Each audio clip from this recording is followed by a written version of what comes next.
साहब पता है नजर इस बात के कि क्या हुआ, ये बताइए कि क्या वर्कर्स को, पीएमएलएन वर्कर्स को सामने लाने का फैसला सही था? वो उसको बेनिफिट करने के लिए जो है वो ये अपना जो है वो दूसरे बेगुनाह लोगों का नाम दे रहे हैं।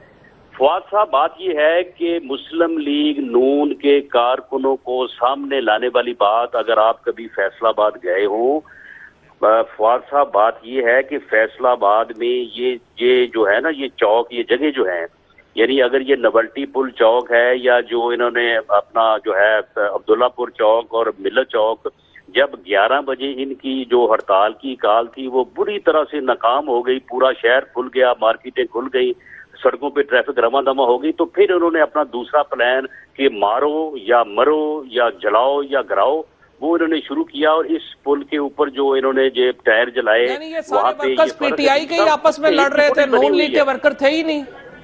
नहीं, वहाँ पे अपना फवाद साहब, वहाँ पे कम से कम कोई 150-200 दुकान है, और ये जो दुकानदार हैं उनमें से अक्सरियत ऐसे लोगों की है कि जो ये कह रहे थे कि जी हम यहाँ पे ब्लॉक नहीं करने देंगे। लेकिन राणा साहब क्या आप ये कह रहे हैं, राणा साहब क्या आप ये कह रहे हैं कि पीएमएलएन के वर्कर्स नोवेल्टी चौक पे समुद्री रोड के ऊपर थे ही नहीं, वहाँ पे 150 पीएमएलएन का वर्कर था?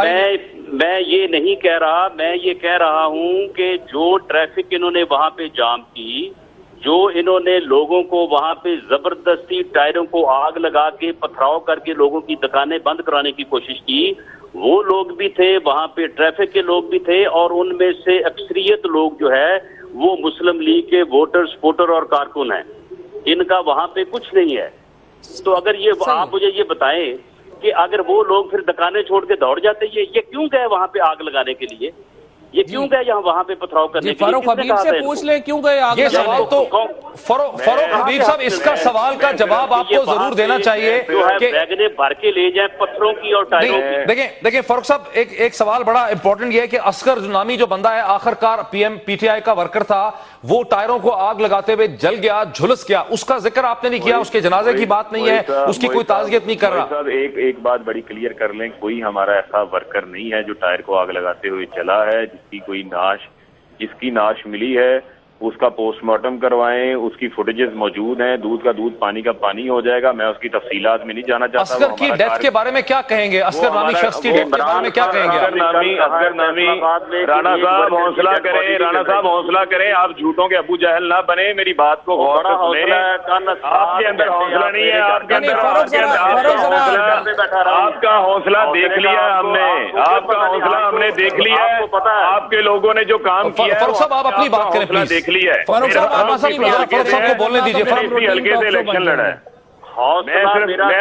मैं सिर्फ ये बात कर रहा हूँ, 300 आपके घर नहीं, आपने अपनी असलियत दिखाई है। आपने ये फारूक, लेकिन आप अपना तो जवाब दे देना पहले। मारा था कि मैं हड़ताल करें, आपने ये बात ललकारा मारा था। और मेरी बात राणा साहब, मैं फारूक साहब को समझाता हूँ। फारूक साहब आप राणा साहब पे अटैक ना करें, मेरे सवाल का जवाब दें प्लीज। जी मोहित साहब, हमारा राणा साहब आप उनको बात कर लेने देना। कोई असगर नामी शख्स जो है वो हमारा, कोई असगर नामी शख्स हमारा जो है वो कारकुन जो है वो नहर के अंदर गिर के शहीद नहीं हुआ। और दूसरी बात बड़ी वाज़ेह है कि राणा साहब को ने तो खुद ही जो है वो अपना जुर्म कबूल कर लिया है। ये कैसे कह सकते हैं कि वहां पर सिर्फ एक ही शूटर मौजूद था? ये राणा साहब को कैसे इल्म आ गया? ये मेरा एक बुनियादी सवाल है, ये ब्रेकिंग न्यूज है। राणा साहब ने इस बात को कैसे मान लिया? कैसे ये कह रहे हैं कि वहां पर एक ही शूटर मौजूद था? मेरा नंबर 1 सवाल मेरा ये है। दूसरी चीज बड़ी वाज़ेह है इसके अंदर, जो राणा साहब ने ललकारे मारे, और इनकी पुलिस सामने खड़ी है। पुलिस के डीएसपी मलिक खालिद वहां पर मौजूद थे, जिन्होंने मुलजिम को पकड़ा है फायरिंग करते हुए और फिर किसी के कहने के ऊपर छोड़ दिया। डीसीओ नूरुल मीन अमेंगल वहां पर मौजूद थे, और तस्वीर के अंदर सामने नजर आ रहा है कि पुलिस सामने खामोश तमाशाई बनी हुई है। हमारे ऊपर वाटर कैनन इस्तेमाल किया गया। राणा सनाउल्लाह साहब, मैं आपको मनाजरे का चैलेंज करता हूं, किसी भी फोरम के ऊपर आ जाएं, मैं आपको साबित करूंगा कि वहां पर लोग आपके मौजूद थे। आपका फारूक साहब मेरी गुजारिश है, फारूक साहब आपका सवाल रजिस्टर हो गया। फारूक साहब आपका सवाल रजिस्टर हो गया, राणा साहब उसको जवाब देते हैं। मैं थोड़ा सा मैं आपके थ्रू को ऐसा करें, रुक जाए हजूर रुक जाए हजूर प्लीज काइंडली रुके। 2 दिन के अंदर फैसला हो जाएगा सारे मुकदमों का, इनको तफ्तीशी बना दे। पुलिस का बेड़ा गर्क कर दिया इन्होंने पकड़ के, जाली पुलिस मुकाबले करवाते हैं ये। यार ये इल्जामात हैं फारूक साहब, ये इल्जामात हैं फारूक साहब, ये इल्जामात हैं। ठहरिए, फवाद मेरे साथ हैं। राणा साहब एक बहुत ही फवाद वकील है, इंपॉर्टेंट सवाल ये है, हड़ताल कामयाब हुई या नहीं हुई? हमारा प्लीज काइंडली नहीं। अच्छा राणा साहब एक सवाल है जो फवाद भी उससे एग्री करेंगे कि ऑपरेशनली तौर पे पुलिस कहीं नजर नहीं आ रही इस कत्लो गारत के बाद।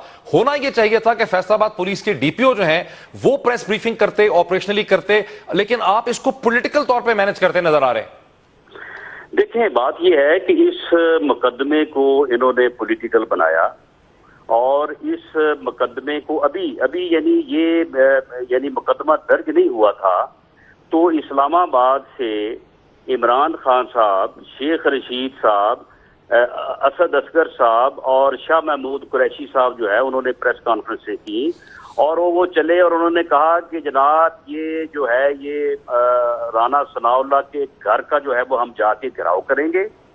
आप वहीद पीरजादा साहब आप ये देखें कि इन लोगों का हाल कि ये 2 बजे वहां से चले हैं और रात 9 बजे मेरे घर के बाहर पहुंचे हैं और 7 घंटे तक इनके राणा साहब के घर के बाहर कोई नहीं गया। हम जो है वो मेरे घर का घेराव किया। राणा साहब आपके घर का डी टाइप पुल का बड़ा फासला है, इन्होंने आपका घर कोरिया पुल पे है, कोरिया पुल पे है, डी टाइप पुल का 1 किलोमीटर का फासला है।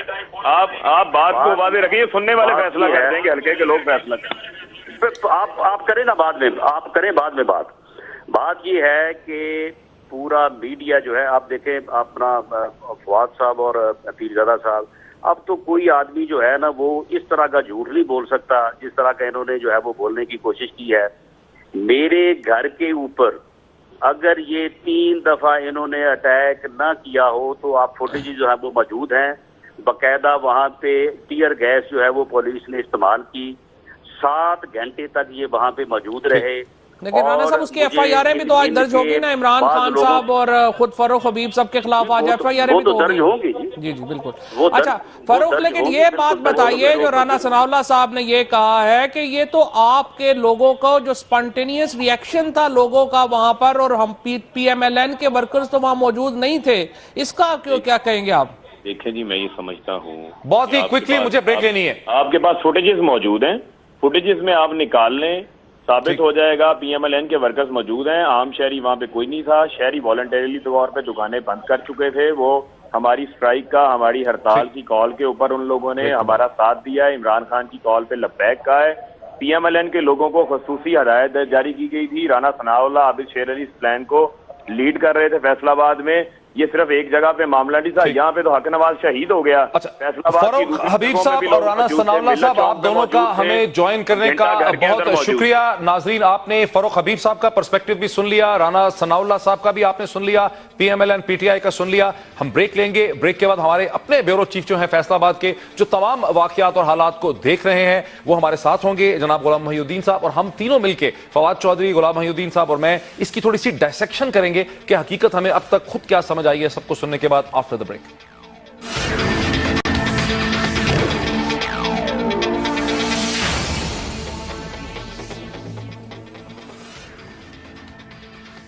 नाज़रीन वेलकम बैक। आपने वक्फे से पहले आपने राना सनाउल्लाह साहब को भी सुना, आपने पाकिस्तान तहरीक इंसाफ के फारूक हबीब साहब को भी सुना, और जैसा कि होता है कि सियासतदान एक दूसरे के ऊपर तरह तरह के इल्जामात लगाते हैं और हकीकत को समझना मुश्किल हो जाता है। इस सेगमेंट में मैं और फवाद और हमारे साथ हमें ज्वाइन कर रहे हैं जनाब गुलाम मोहिउद्दीन साहब, जो कि ब्यूरो चीफ है फैसलाबाद में दुनिया न्यूज़ के, और तमाम मामला को अपने रिपोर्टर्स के साथ और खुद बहुत ही जांच पड़ताल वो उसकी कर रहे हैं। उनको मैं इस डिस्कशन में लेके आता हूं। जनाब मुझे ये बताइए, मुझे ये पता चला है रिपोर्टर से बात करते हुए जनाब गुलाम मोहिउद्दीन साहब के नोवेल्टी पुल पे, जहां बड़ी समुद्री रोड है, वहां सुबह 10-11 बजे पाकिस्तान तहरीक इंसाफ के भी लोग थे और वहां पर पीएमएलएन के भी लोग थे, और वहां पर पहले हैवी फायर भी हुआ जो क्लैशनकोव्स का फायर होता है लोगों को डराने के लिए।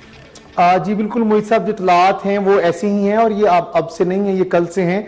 और जो फायरिंग हुई है वो उस कल भी रिपोर्ट किया गया था, वो 1 से ज्यादा अफराद की जानिब से ही होने की इत्तलात थी, और पुलिस ने भी हमें यही बताया था कि वहां फायरिंग करने वाले अफराद को तलाश किया जा रहा है। और फायरिंग करने अफराद के खिलाफ निशानदेही की जा रही है और उनको ढूंढा जा रहा है। और अगर तस्वीर वगैरह में देखा जा सके तो हमारे दुनिया न्यूज की जो अपनी फुटेज है उसमें एक हमारा जो एरियल व्यू ऊपर से हमने कैमरा लगाया हुआ है उसके ऊपर देखा जा सकता है कि वेपन्स एक से ज्यादा अफराद के पास थे। अच्छा राना साहब, मोहिउद्दीन साहब ये भी बताइएगा कि क्या आपकी पुलिस के जराये से बात हुई, उनका मौकफ क्या है?